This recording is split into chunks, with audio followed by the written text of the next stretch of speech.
There are a ton of really bad video game articles constantly being rushed and pumped out. As you can see here, we're literally seeing articles pumped out 28 minutes ago, 23, 42 minutes ago, 51 minutes apart because mass producing a ton of articles on hot subjects is the best way to get clicks and make ad revenue and make money. In a world like that, it can be really hard to stay up to date on gaming news and actually focus on what you care about. And I'm going to try my best to do that for you. So starting today, I'm going to be trying to do a new series where I go through these articles, sort through all the garbage, and highlight the important stuff to you guys in maybe weekly videos like this. If that's something you're interested in seeing, make sure to let me know by liking the video, leaving positive comments, or possibly even subscribing. But without further ado, let's go ahead and jump into the actually important news coming up in the gaming world. First up on the docket is an article written about a game called Mirthwood, which is described as Stardew Valley meeting Fable with some really beautiful upfront art. This game is meant to be coming out in Q3 of 2024, so think maybe August, maybe even early October.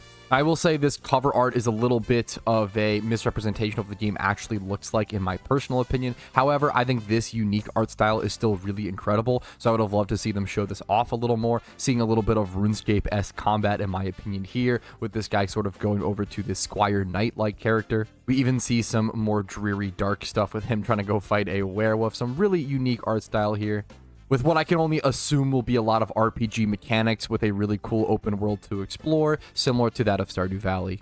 Mirthwood is said to promise something a bit more dark and mysterious comparatively to cozy games. If you want to read this full article or any of the articles I covered today for yourself, they will all be linked in the description in order. Next up, if you're a fan of tennis and video games, you don't really have much selection when it comes to game options, but Topspin is actually releasing their first tennis game, I believe around 13 or 14 years, with Topspin 2K25, and it's getting quite good reviews, actually getting an 8 out of 10, which is really high for a new sports games, as they've been known to be decreasing in quality over the past decade or so. People constantly rip on games like Madden and 2K for gutting their franchise modes and getting rid of extra features just for the sake of seemingly better graphics or updated player pools. If you're looking to refresh in the video game sports genre, maybe check out Topspin 2K25. Or you could always wait a year, and if they release another one next year, this game will probably be about $5. You could safely pick it up and test it then if you would like. But who knows, honestly, with the lack of options for sports games when it comes to tennis, these games might honestly retain their value a bit more than the Maddens and the MLBs and the 2Ks of the sports genre. Next up, IGN is telling us to forget about the Switch 2 because 7-Eleven is creating their own sort of Tiger handheld that lets us play Tetris. Yeah, that's really it. It does kind of look funny, though. Honestly, the best part about this article are probably the comments. There's something about the idea of them putting Doom on a 7-Eleven slushy cup that does pique my interest. Dungeons of Hinterberg is a pretty unique style puzzle game coming out, and will actually be available for Game Pass users on the Xbox Series S/X and on PC July 18th, 2024. A lot of people are saying it looks Legend of Zelda inspired, at least in terms of puzzles, but people compare pretty much every video game to Zelda at this point.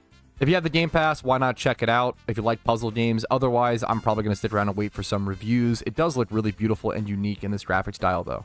Also, the climbing animations here are shockingly clean for such a niche and small game project.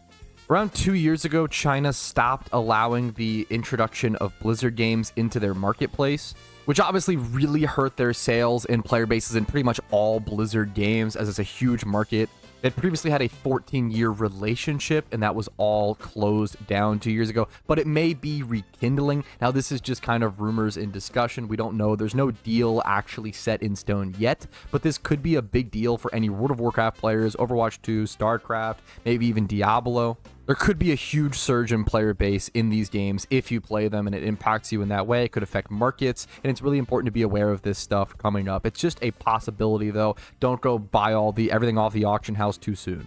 To further elaborate this, there is actually a second article talking about how there is an agreement made and it was announced, and they should actually become available in China in this summer. So pretty coming up in around a month or two. Funnily enough, there was a license that was previously ended with them because one of the presidents of NetEase, the main company that I guess distributes internet or services in China, called an unspecified person at Blizzard a jerk. Kind of a funny way to end a business deal. It's also important to note that during this time of not being available in China, this was probably a huge reason, or at least an impact, to why Activision was actually able to buy and acquire Blizzard. So Blizzard's relationship with China and that one person being a jerk probably could have led to them being bought out in the first place and probably really negatively impacted their future. Hopefully, this could be a positive change for them, as Blizzard's kind of just been downhill repeatedly for the last decade or so. Next up, if you ever wanted to play Zelda, but instead of being a human, you could be a fox with pretty much the same dagger and shield, you could check out Tunic, becoming available on PlayStation Plus, coming up, I believe, on May 7th.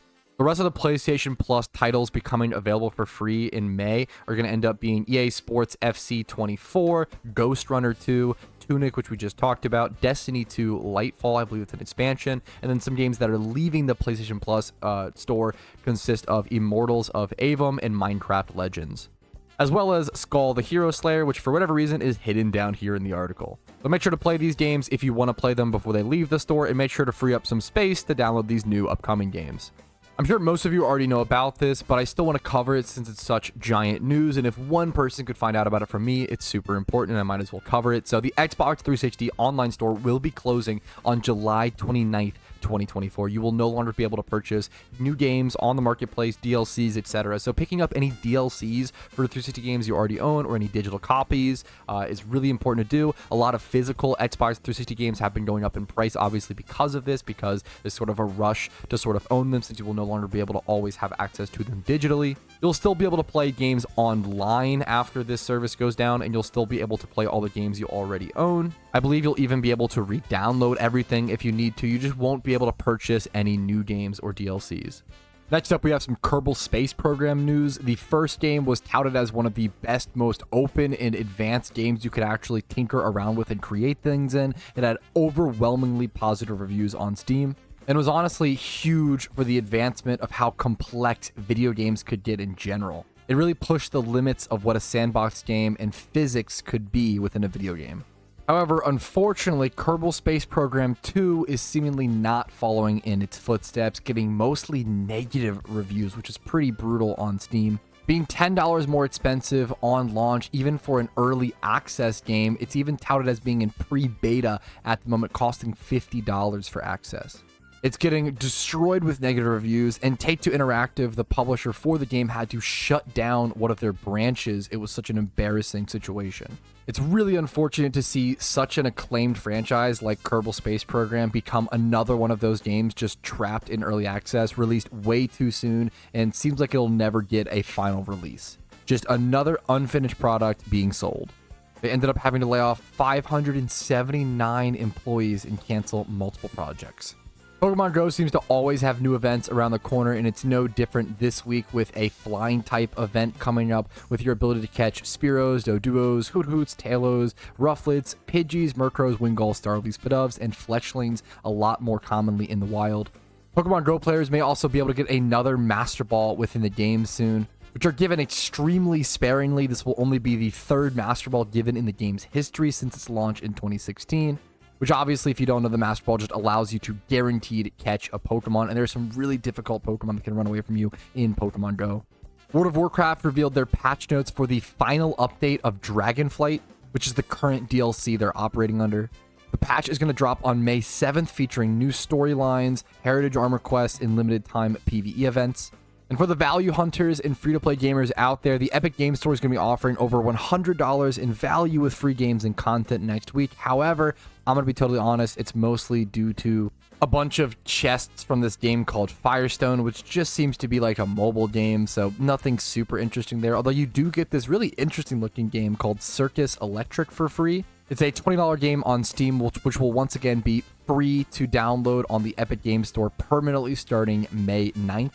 Has some steampunk elements, RPG, tactical RPG, and sort of card game aspects to it. There's a lot going on here that might be worth checking out for free. Or you could also claim Cat Quest 2 and Orcs Must Die 3, which is a fantastic game, might I add, from now until May 9th. So you have until May 9th to get these, and then once May 9th begins, you'll have from May 9th to May 16th to get Circus Electric. But make sure to get both of these if you want to. You don't have too much time, so keep an eye out for that on the Epic Games Store. The Epic Games Store honestly does a really good job about giving away free games and content every week or so. The only downside is you actually have to load up the Epic Games Store. Limited Run Games, which is a company that publishes a lot of small batches of specific physical games on Switch and tons of other consoles. They've been around since like the PS3, PS4 era. They're in a pretty big controversy right now for actually putting out games on CDRs, which is essentially just a burned game on a disc. It's very unprofessional from a seemingly supposed to be professional company. Usually the industry standard is called pressed disc, which I believe requires a specific level of hardware and a specific infrastructure and a factory. There's also a huge issue with actual compatibility. Some of these games that they're putting out just straight up aren't working on the systems they're supposed to work on. Specifically, there's a game on the 3DO called D the Collector's Edition, and it just straight up doesn't function on 3DO hardware. They've issued a long apology for it, but it's a pretty rough mistake to have to make up for. Charging over $60 for a physical limited release and then just burning CDRs is pretty malicious practice. For horror games fans, you have a pretty big release to check out called INDIKA, which it labels itself as a surreal third-person psychedelic horror game, which is kind of catching some really interesting buzz, getting some very positive reviews. Only 102 reviews so far on Steam, currently going for $22 while it's on its launch sale.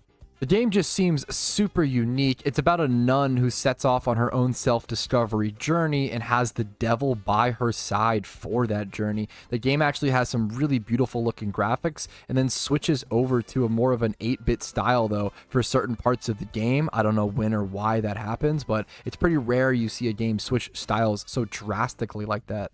It just oozes of uniqueness, and I think a lot of horror fans kind of love that and will eat this up. But let me know if you play it and find out for yourself whether it's good or not. There's another huge EA publisher sale on Steam right now. You can pick up some pretty fantastic games for cheap. Most of the Need for Speed series, Alice Madness Returns, which is a pretty niche, another interesting horror Xbox 360 era PS3 sort of game. It gets pretty expensive on those consoles. Command and Conquer, you can get 17 of the original games for $10. A pretty fantastic deal. Some of the old Madden, some other sports games, Titanfall 2, some Star Wars, Dead Space, Mass Effect, Dragon Age, Mirror's Edge, definitely recommend that. Not so much Mirror's Edge Catalyst. Some Sims games in there, Spore. And then even classic puzzle and strategy games like Populous or Peggle or even Bejeweled if you're into that. Maybe you want to pick your mother up something for Mother's Day. Bejeweled 3 is only 99 cents. Another notable sale is going to be the Star Wars May the 4th Be With You sale, which is coming up. It's going to be a pretty short time frame, though. Make sure to check this out if you are a Star Wars nut. Most of their games are on sale, except for Star Wars Battlefront 1 and 2, funnily enough. Maybe they just understand how much value is there and how much people love these games and how they probably just sell no matter what era it is. You can also pick up the Knights of the Old Republic games, though. Pretty fantastic Star Wars RPGs. And the Episode 1 Racer, honestly, an underrated, really fun arcade racer. If you're looking to pick up some cheap Star Wars titles, now is definitely the time to do so. They do put up a fair amount of Star Wars sales, though. You can get entire collections for dirt cheap as well, which is super nice. Next up, I'm just going to rapid fire through some upcoming May release games. So we have Abiotic Factor, which is actually a game set in the Black Mesa universe, even though it's not created by or has no connection to Valve. They're just sort of taking it and running with it. It's a different developer, but it seems like some good fun. INDIKA, which we already talked about. Hades 2 could come out any day now. That's up for a lot of hype and discussion, but we'll see more with once it's actually out. V Rising is a vampire survival game that is finally leaving early access after being on it for 2 years. It has been fully playable on Steam throughout this time, but it's a relevant patch to be talked about. It is a $35 early access game, but it also does have 88% very positive reviews with 69,000 reviews in total. I'm honestly shocked I haven't heard about this game sooner. Homeworld 2 was a classic RTS game released back in 2003, and it was pretty beloved at the time. And now Homeworld 3 is finally coming out almost 20 years, if not yet 21 years later. And that'll be available on May 13th for a full price tag of $60. The Prince of Persia franchise is getting a roguelike simply titled The Rogue Prince of Persia. That'll be released on May 14th with no price tag on it currently. Time for the rapid fire bonus round. Diablo's 4th season is going to start on May 14th. Starfield is getting a big update on May 15th. Akuma will be playable on Street Fighter 6 May 22nd. And Summer Game Festival is starting next month.